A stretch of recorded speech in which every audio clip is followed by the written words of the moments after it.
प्यारे छात्रों, आज नागरिक शास्त्र विषय में अध्याय 4 कार्यपालिका।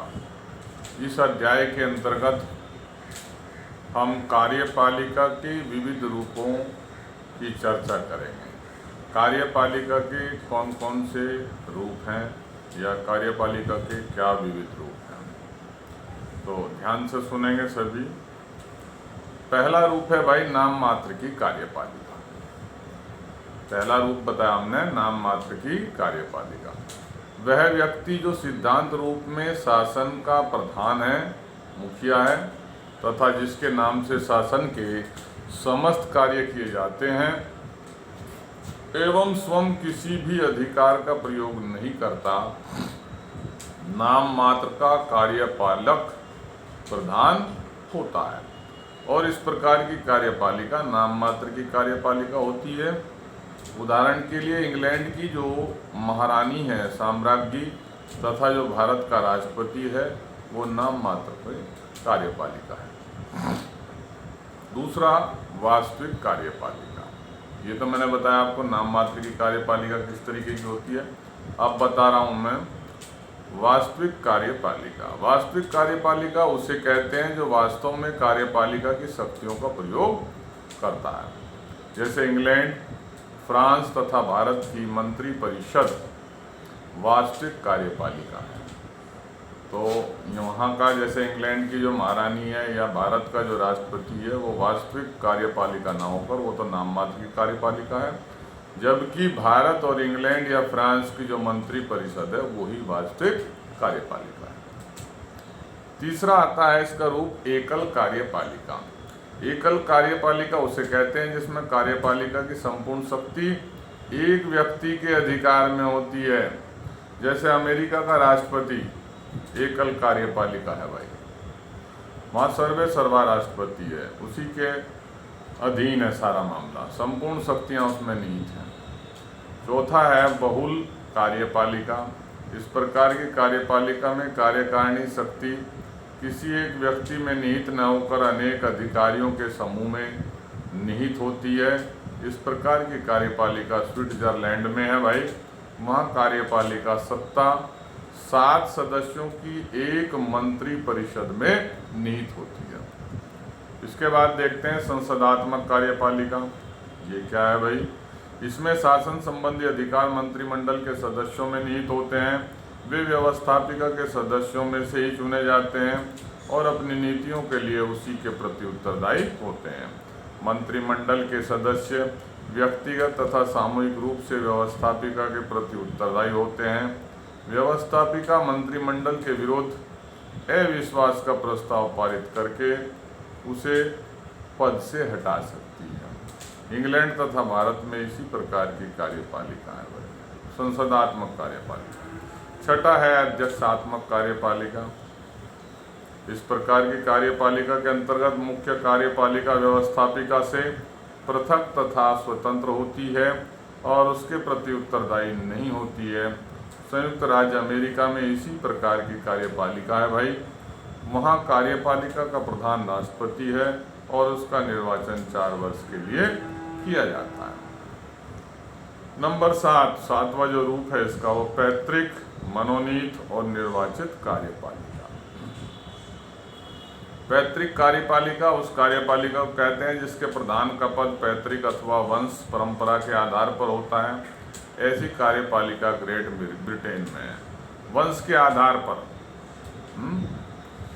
पैतृक यानी राजा का बेटा राजा। ग्रेट ब्रिटेन में सम्राट या साम्राज्ञी का पद वंश परंपरा पर आधारित होता है।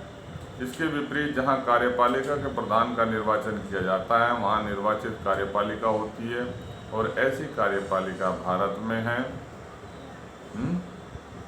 कुछ देशों में कार्यपालिका प्रधान की ब्रिटेन के राजा द्वारा मनोनीत किया जाता है। कुछ राष्ट्रमंडल के देशों में इस प्रकार की व्यवस्था को अपनाया गया है। कनाडा तथा ऑस्ट्रेलिया में कार्यपालिका अध्यक्ष मनोनीत होता है, उसे गवर्नर जनरल भी कहा जाता है। तो ये थी भाई कार्यपालिका के विविध रूप। अब हम देखते हैं भारत के राष्ट्रपति की विधायी शक्तियाँ क्या हैं है, थोड़ा संक्षेप में देखेंगे। विधायी शक्ति, पहली भाई, राष्ट्रपति को संसद का अधिवेशन आहूत करने यानी बुलाने और स्थगित करने का अधिकार प्राप्त होता है। आवश्यकता पड़ने पर वह संसद के दोनों सदनों की बैठक जो है संयुक्त रूप से बुला सकता है तथा विशेष सत्र भी आयोजित कर सकता है। इसके अतिरिक्त प्रधानमंत्री के परामर्श पर वह लोकसभा को विघटित भी कर सकता है। दूसरी विधायी शक्ति क्या है भाई, कोई भी विधेयक दोनों सदनों में पारित हो जाने पर तभी कानून का रूप धारण कर सकेगा जब राष्ट्रपति अपनी स्वीकृति प्रदान कर दे, यानी उस पर हस्ताक्षर कर दे। उसे किसी भी विधेयक को पुनर्विचार के लिए संसद के पास भेजने का अधिकार भी प्राप्त है राष्ट्रपति को। तीसरा, धन संबंधी विधेयक को संसद में प्रस्तुत करने से पूर्व उन पर राष्ट्रपति की स्वीकृति लेना आवश्यक होता है। कोई भी धन से संबंधित अगर विधेयक है वो संसद में प्रस्तुत करने से पहले उस पर राष्ट्रपति की अनुमति लेनी आवश्यक है। तीसरा, बजट अधिवेशन के प्रारंभ में राष्ट्रपति दोनों सदनों की संयुक्त बैठक में भाषण देता है। यह संसद को अपना आवश्यक संदेश भी भेज सकता है। जब भी संसद का प्रथम अधिवेशन होता है, राष्ट्रपति दोनों सदनों की संयुक्त बैठक को संबोधित करता है, यानी इकट्ठी बैठक बुलाता है लोकसभा और राज्यसभा की। आवश्यकता पड़ने पर राष्ट्रपति उस समय अध्यादेश भी जारी कर सकता है जिस समय संसद का अधिवेशन न चल रहा हो। इन अध्यादेशों को कानूनों के समान ही महत्व प्राप्त होता है। ये अध्यादेश संसद का अधिवेशन प्रारंभ होने के 6 सप्ताह के बाद तक लागू रहते हैं। राज्य यदि किसी व्यापार आदि पर प्रतिबंध लगाना या किसी की संपत्ति अधिग्रहित करना चाहता है तो उसे पहले राष्ट्रपति से स्वीकृति लेनी आवश्यक है। राष्ट्रपति को राज्यसभा में भाई 12 ऐसे सदस्यों को मनोनीत करने का अधिकार है जो कला, साहित्य, विज्ञान, समाज सेवा आदि के क्षेत्र में विशेष योग्यता रखते हैं। तो राज्यसभा में 12 सदस्यों को मनोनीत कर सकता है। लोकसभा के लिए 2 आंग्ल भारतीयों के मनोनयन का अधिकार भी राष्ट्रपति को प्रदान है यदि उस समुदाय का उचित प्रतिनिधित्व प्राप्त नहीं है लोकसभा में, तब कर सकता है 2 व्यक्तियों को मनोनीत। राष्ट्रपति वित्तीय वर्ष प्रारंभ होने पर वित्त मंत्री के माध्यम से केंद्र सरकार का संपूर्ण वर्ष का आय व्यय का ब्यौरा, लेखा जोखा संसद के समक्ष प्रस्तुत कराता है। और लास्ट है, वह वित्त आयोग की नियुक्ति करता है। तत्पश्चात उनकी सिफारिशों के आधार पर वह विभिन्न प्रकार के टैक्सों यानी करों से प्राप्त आय को केंद्र व राज्यों के मध्य विभाजित कराता है। तो ये थे भाई राष्ट्रपति की विधायी शक्तियाँ।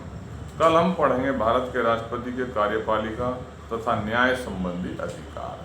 तो वित्तीय अधिकार आपने, विधायी शक्तियाँ या विधायी अधिकार आपने पढ़ लिए, और कल पढ़ेंगे हम राष्ट्रपति के न्याय संबंधी अधिकार। तो इस वीडियो को सभी छात्र ध्यानपूर्वक सुनेंगे, कई बार सुनेंगे। लिखित में मैं इसको पहले भेज चुका हूँ, वहाँ से देख के सभी छात्र इसे अपनी कॉपी में नोट कर लेंगे। धन्यवाद।